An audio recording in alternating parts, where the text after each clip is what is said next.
3. Buenas noches, doctora. Mi nombre es Jorge Alexander Coronel Quesada. Voy a hablar sobre el cumplimiento de las sentencias y dictámenes constitucionales. ¿Qué nos dice la Ley de las Garantías Jurisdiccionales y Control Constitucional? En el artículo 162 nos da a entender que son de inmediato cumplimiento, sin perjuicio de la interposición de los recursos de aclaración y sin perjuicio de modulación. También nos dice que es un mecanismo legal. Su objetivo es garantizar la reparación integral de los derechos que fueron vulnerados, cuando una sentencia constitucional no se efectúa adecuadamente. Se puede presentar dentro de los 10 días posteriores a que el juez se niegue a remitir el informe, o si lo hace después de los 5 días establecidos. La Corte Constitucional tiene la facultad para tramitar la acción de incumplimiento, según la Constitución, la ley y el Código Orgánico de la Función Judicial, mientras que a los jueces les corresponde cumplir sus obligaciones establecidas en las normativas. La obligación de los jueces deben ejecutar las acciones constitucionales que se dicten. La acción de incumplimiento, si un juez no cumple con una sentencia constitucional, se puede ejercer una acción de incumplimiento ante la Corte Constitucional. Luego nos sigue la responsabilidad penal y la acción ante la Corte Constitucional, que la acción de incumplimiento se presenta directamente ante ella. Gracias.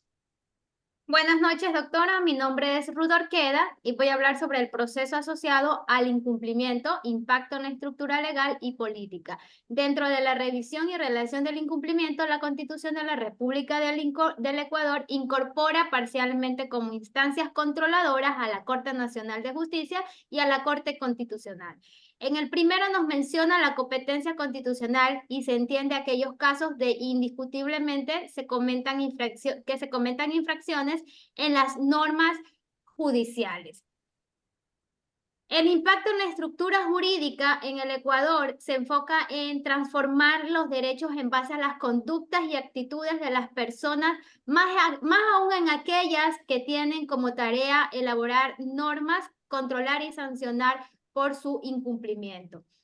Dentro de esto nos indica que a falta de un control efectivo y a falta del incumplimiento, pues esto puede afectar la credibilidad de las instituciones, sino que también puede obstaculizar la participación ciudadana en referencia a la creación de leyes para reflejar una necesidad de la sociedad. Esto también puede conllevarnos a requerir asistencia internacional. Gracias. Efectos de sentencias y dictámenes constitucionales. Los efectos de las sentencias y dictámenes pueden variar según el contexto y el tipo de proceso en que se emiten. Efectos de las sentencias constitucionales.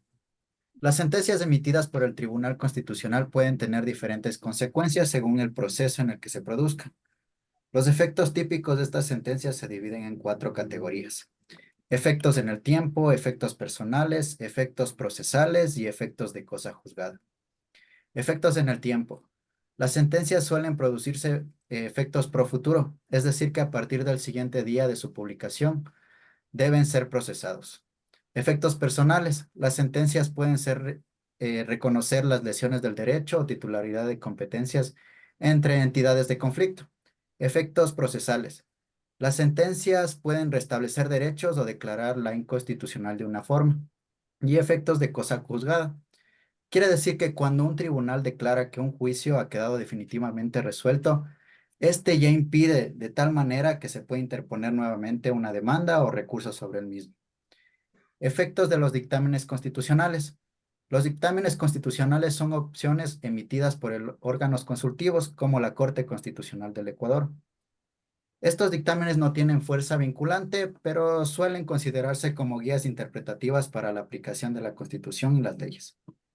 Podemos decir en resumen que las sentencias y dictámenes constitucionales tienen un impacto significativo en el ordenamiento jurídico y en la protección de derechos fundamentales. Igualmente, su alcance y efectos específicos dependen del caso concreto y del contexto en el que se emite. Gracias. Buenas noches. Respecto al trámite de incumplimiento, se presenta la demanda contra las autoridades y el juez constitucional que hayan impuesto en la sentencia con la reparación de los derechos vulnerados o violados y a la vez la reparación integral. La justicia constitucional en el cumplimiento, en el artículo 165, nos dice que nos permite a la Corte Constitucional desarrollar las facultades de la Constitución. hace efectiva la sentencia incumplida y repara integralmente los daños causados. La Constitución vela para amparar los derechos, usa legalidad, impone sanciones y ejecuta sentencias. El Código Orgánico de la Función Judicial da la facultad y competencia a los jueces y sus procesos. El reglamento de sustanciación de procesos da competencia a la Corte Constitucional. En el artículo 28 expone las reparaciones tales como la restitución del derecho, la rehabilitación, daños físicos y psicológicos. La satisfacción que busca la verdad, garantías de no repetición, previene la vulneración, la obligación de investigación, identifica a solapadores. La reparación económica, que es respecto a la compensación para las víctimas. En el artículo 99 del mismo reglamento, expone los requisitos de las medidas, como identificar a los afectados, a los sujetos obligados a cumplir la reparación, acciones detalladas, los protocolos a seguir, plazos razonables para rendir cuentas. En conclusión, las decisiones judiciales son respaldadas por la Corte Constitucional, ya que es el órgano máximo del Ecuador que vela por la constitucionalidad, sancionando los incumplimientos. También la acción de incumplimiento brinda garantías efectivas de la sentencia, reparaciones integrales. Entonces es positivo restablecer daños a través de las reparaciones integrales a situaciones antes de las vulneraciones de los derechos. Muchas gracias.